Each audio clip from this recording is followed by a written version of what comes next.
venido a escucharme. Y un poco como acaba de resumir Marta, mi trayectoria es un poquito peculiar en el sentido que yo soy física de formación. Hice el doctorado de física en la Universidad de Oviedo, en física de partículas. Y bueno, mis padres la verdad es que siempre me dijeron que si trabajaba duro, pues que iba a conseguir llegar lejos. Y la verdad es que estudié un montón y cuando me quise dar cuenta era verdad, porque estaba trabajando a 1200 kilómetros de casa. Así que el año pasado, ya un poco cansada de vagar por el mundo, cogí el petate, dejé la física de partículas y me volví a España a trabajar en el grupo de computación avanzada de IFCA.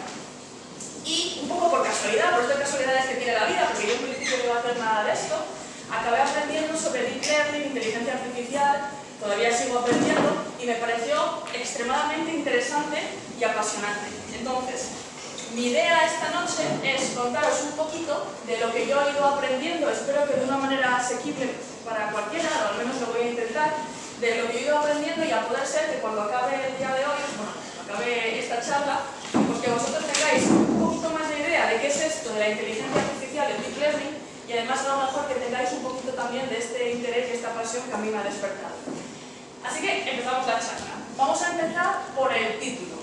El título es Deep Learning, revolucionando la inteligencia artificial. Muchos de vosotros es posible que hayáis venido aquí por las palabras inteligencia artificial, porque estamos cansados de oír eso de inteligencia artificial en libros de ciencia ficción, en la tele, series, películas. Son unos términos que llaman la atención y que estamos muy acostumbrados a oír. Quizás algunos de vosotros, un poco más de nivel avanzado, también os haya interesado la parte del Deep Learning. Deep Learning significa aprendizaje profundo, se suele usar en inglés muchas veces, aunque hablemos castellano suele usar en inglés.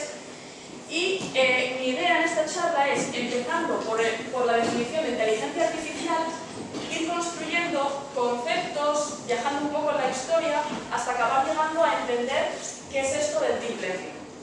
En resumen, que voy a estar 20 minutos hablando para que entendáis el título.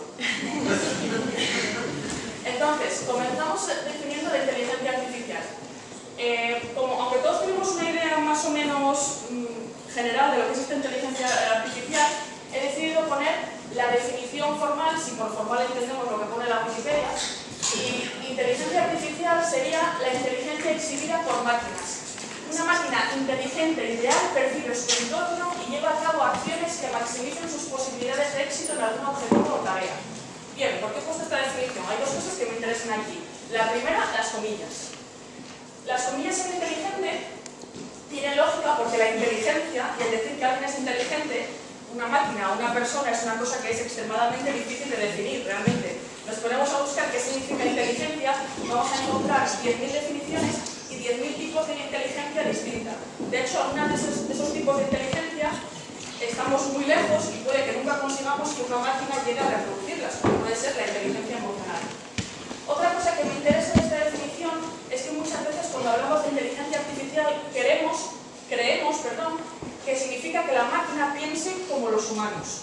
Y no es eso, realmente se trata de que la máquina sea capaz, cuando digo máquina me refiero a un programa de ordenador, pues máquina, sea capaz, lo que queremos es que la máquina sea capaz de realizar alguna tarea que es propia de la inteligencia humana.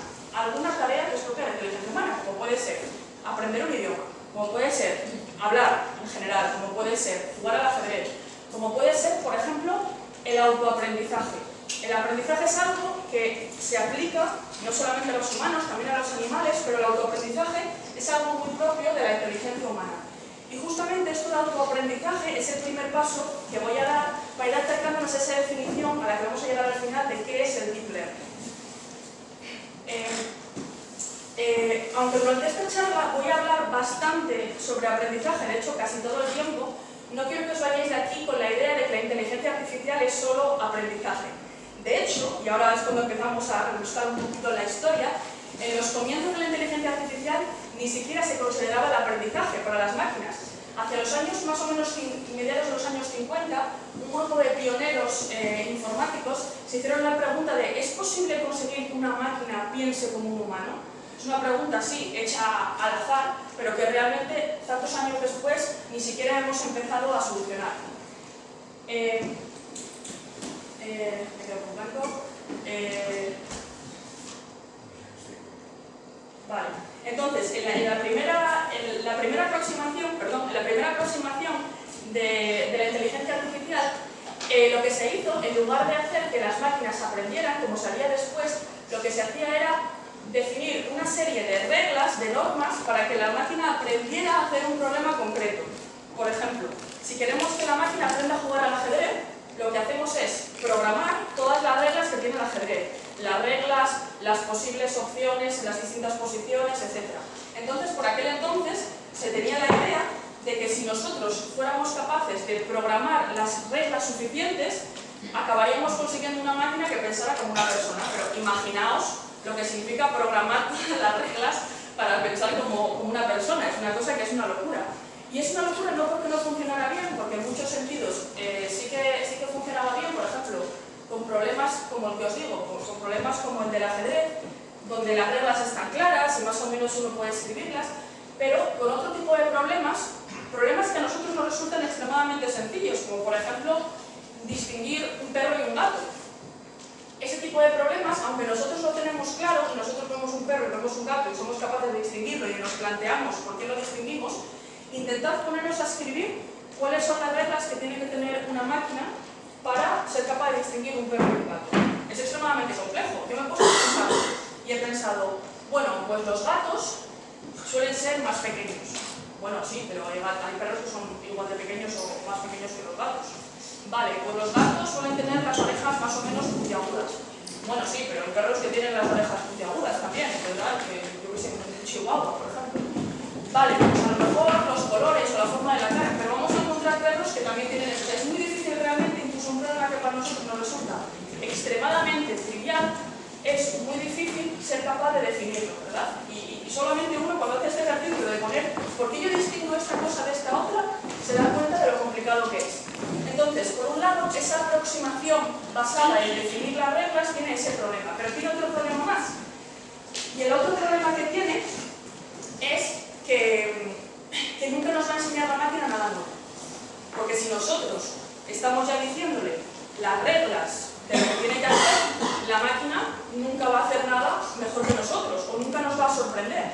Entonces, justamente, de ese punto, en ese punto exactamente es donde nace lo que se llama Machine Learning, que es lo que llamamos aprendizaje automático.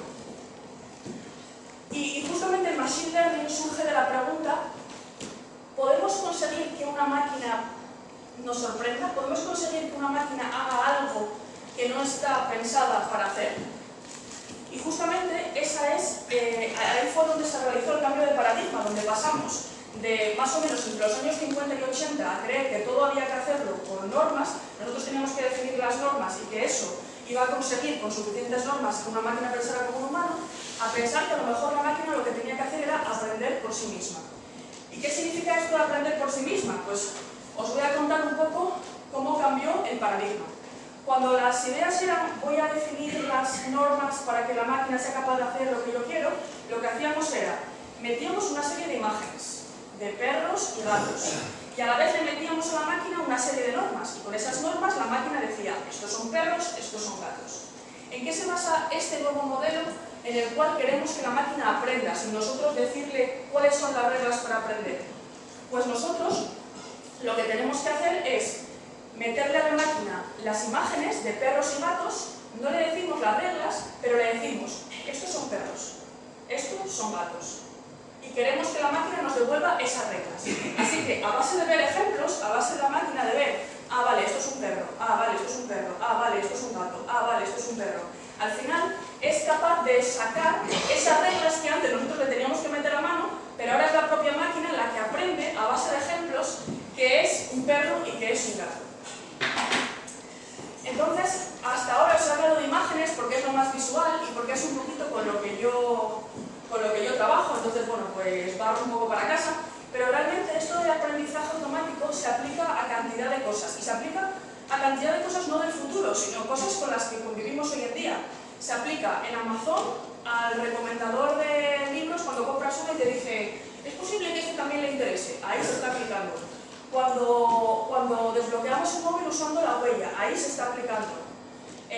Bueno, en infinidad de sitios se está aplicando. Los coches se conducen automáticamente, se está aplicando en todos estos sitios.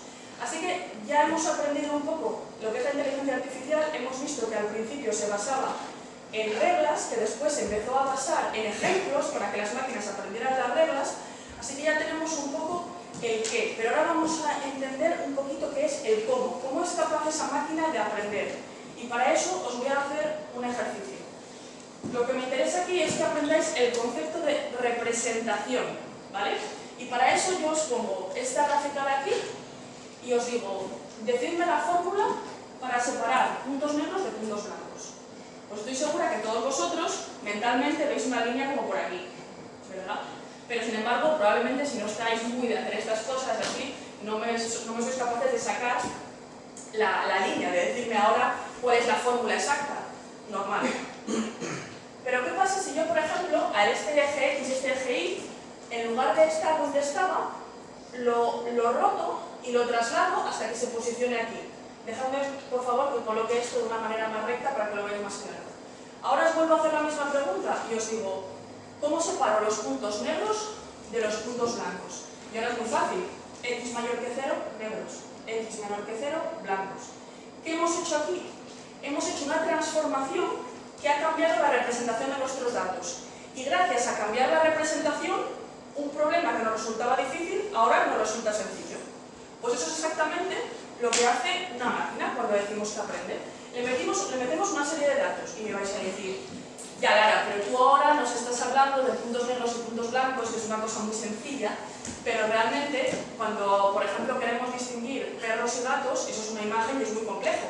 Pero da igual, porque una imagen son números. Es una matriz de números. Y no hay ninguna diferencia entre una imagen que es una matriz de números o estos números que os estoy dando yo aquí, todos estos puntos que tenemos aquí. Entonces, ¿qué hace la máquina? Cuando nosotros le metemos las imágenes de perros y las imágenes de gatos, pues va a empezar a transformarlas y a crear nuevas representaciones. Y con esas representaciones, otras representaciones. Y con esas otras, y con esas otras. Hasta ser capaz de llegar a una representación en la que ve que el problema, que al principio era complicado, se ha convertido en un problema trivial, de decir, de aquí para la derecha, patos, de aquí para la izquierda, perros. Así es como funciona el aprendizaje automático o machine learning. Se basa todo en estas representaciones. Aquí hemos hecho un ejemplo muy sencillo en el que hemos visto que simplemente uno de estos cambios de representación nos hace la vida más fácil. Pues si ahora aplicáramos muchísimos de estos para un problema complejo, lo combináramos y tal, llegaríamos al final a ser capaces de distinguir perros y gatos o lo que quisiéramos distinguir. Entonces, ¿cuál es el nombre en Machine Learning, en aprendizaje automático, de estas representaciones? Pues el nombre que reciben son neuronas. ¿Y por qué?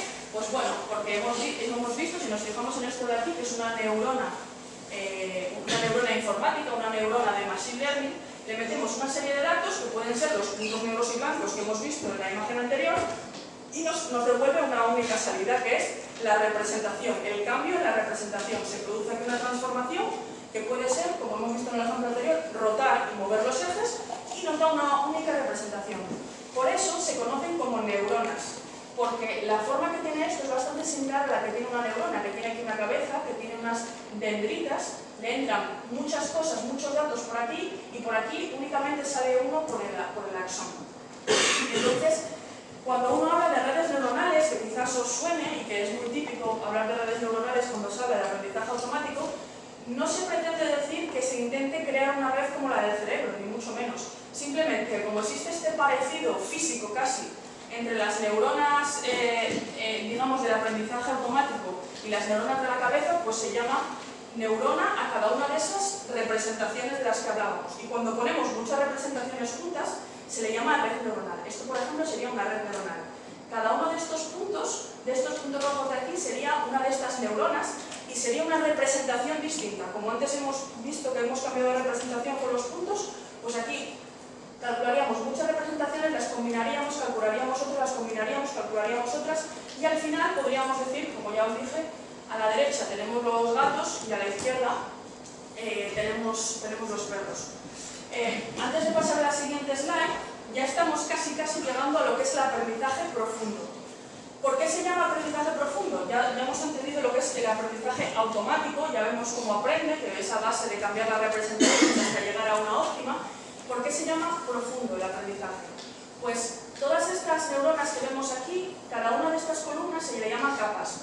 Cuando tenemos pocas capas se le llama simplemente aprendizaje automático. Cuando tenemos muchísimas capas se le llama aprendizaje profundo, porque la profundidad es el número de capas que tenemos en nuestra red neuronal.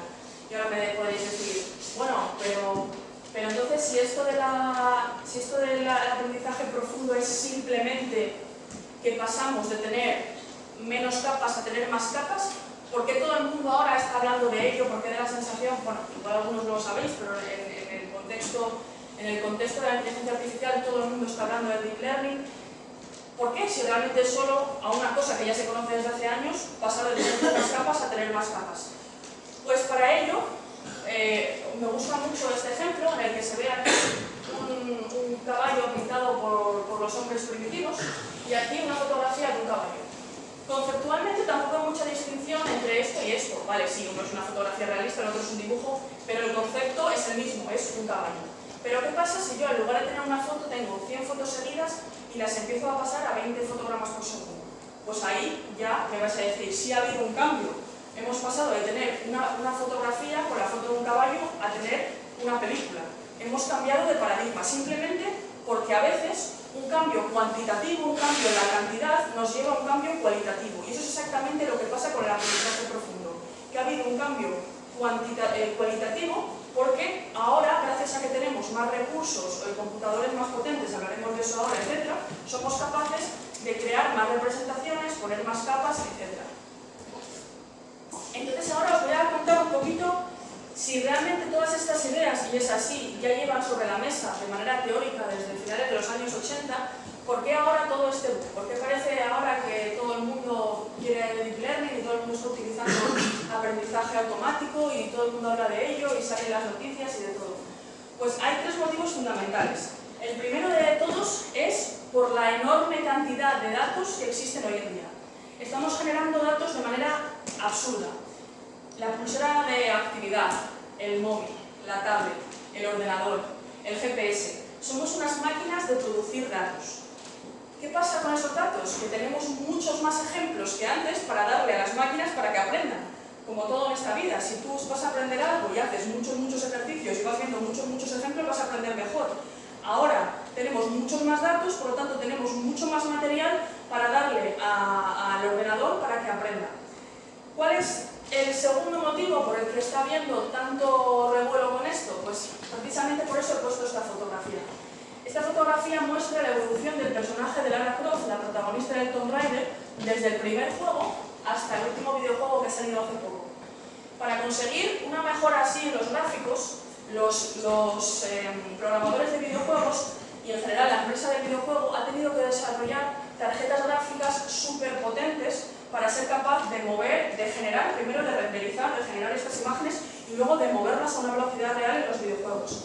Así que hoy en día se utiliza mucho para este aprendizaje automático donde necesitas muchos recursos porque tienes que aprender muchas representaciones, porque cuantas más representaciones aprendas y combines, más fácil será acabar dando con la que nos diga a la derecha tomates y a la izquierda naranjas, o a la derecha perros y a la izquierda gatos. Así que lo que antes necesitábamos igual una sala llena de ordenadores para ser capaz de hacerlo, ahora simplemente con una tarjeta gráfica se puede hacer. Y el tercer motivo, para no quitar todo el mérito a los científicos y que parezca que he hecho todo balones fuera, pues el tercer motivo es precisamente que los científicos han estado trabajando y han encontrado sistemas de optimización para hacer que estas máquinas, estos algoritmos de aprendizaje profundo y de aprendizaje automático sean más óptimos, aprendan mejor y más rápido. Así que un poco hemos hecho el recorrido, un poquito de la historia de la inteligencia artificial. Hemos visto cómo comenzó, simplemente marcando normas. Luego hemos visto cómo hacia los años 80 pasamos al aprendizaje, que las máquinas aprendieran. Nosotros le damos ejemplo, la máquina aprende. Y que recientemente pues, hemos pasado al aprendizaje profundo porque tenemos más recursos, más datos y es más fácil y de una manera más asequible que la gente pueda hacer estos entrenamientos para que las máquinas aprendan. Así que hemos hecho un pequeño resumen de todo. Solo me queda decir el para qué. Hemos visto algunos ejemplos por el medio de la charla, pero yo os voy a contar aquí algunos más. Algunos de ellos son simplemente vistosos, como por ejemplo este que tenéis aquí. Se hace que una máquina aprenda un estilo concreto, en este caso el de Van Gogh, y luego le puedes dar una imagen cualquiera y la máquina es capaz de pintártelo con el estilo de Van Gogh, que es una aplicación pues, muy bonita, igual algunos dicen muy útil, depende, porque esto de aprender el estilo de algo se puede luego aplicar a muchas otras cosas en la vida. Se usa también, se está empezando a usar con grandes resultados para imagen médica. Nadie habla aquí, por supuesto, de sustituir al médico, de sustituir al radiólogo, simplemente de dar un apoyo, de que primero pase por un sistema que haya aprendido, por ejemplo, a saber clasificar una cierta patología, y entonces nosotros vamos con la radiografía y ya automáticamente al médico ya le va con al tanto porcentaje es probable que sea esto, y ya le da una orientación de qué puede ser que pueda ayudar al médico. Por supuesto, en los sistemas de conducción automática, porque todo el rato he puesto el ejemplo un poco tonto de los perros y los gatos, pero el mismo fundamento de cómo se distingue un perro y un gato es el mismo en el que se basa un coche para distinguir qué es un coche, qué es un paso de cebra, qué es un peatón, qué es un semáforo. También para el reconocimiento facial, pues para todo tipo de aplicaciones, tanto para los típicos filtros de Snapchat y todo esto, donde nos ponemos orejas, nos ponemos ojos raros y tal, como para reconocer la cara al entrar en una empresa, por ejemplo, y luego pues simplemente clasificación normal de cosas, que puede ser, por ejemplo, clasificación de plantas. De hecho, haciendo un poco de propaganda, en el IFCA, en el Instituto de Física de Cantabria, hay un chico que ha creado una aplicación para el móvil que se puede uno descargar gratuitamente y que permite que uno vaya por el campo, vea una planta y en lugar de quedarse con la intriga de qué planta es, le haga una foto y te diga, esta es tal planta. Así que vemos que hay un abanico enorme de sitios donde se puede aplicar todo esto que os he contado hoy. Y bueno, espero que después de esta charla os haya quedado algo un poquito más claro y que como os dije, os haya inoculado un poquito la pasión por estos temas. Gracias.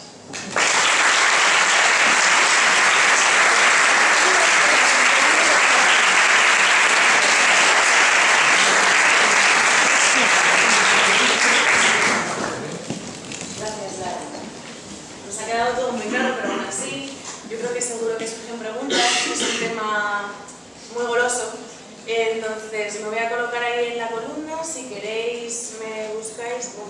Perfecto, ya está, y voy intentando tener más o menos todo claro. Guay. Tú primero, luego usted, luego y después tú. Bueno, muchas gracias por la charla. Entonces van a poder aprender a hacer cualquier cosa. ¿Creéis que hay algo que no van a poder hacer? Bueno, la verdad es que no tengo ni idea de si hay algo que no van a aprender a hacer, pero yo diría que no van a poder aprender a hacer cualquier cosa. Yo soy un poco, esto es opinión personal, no lo digo en plan ni como experta ni nada por el estilo. Yo creo que hay ciertas cosas que estamos muy lejos de conseguir y que no sé si conseguiremos. Por ser un poco fácil así de respuesta, diría igual la parte como más emocional, de respuesta, pues eso, de inteligencia emocional, etc. Pero seguro que hay otro tipo de cosas que a nosotros nos resulta trivial hacerlas y que a una máquina le cuesta mucho más de lo que pensamos. De hecho, yo creo que estamos todavía lejísimos de ser capaces de hacer lo que hace un cerebro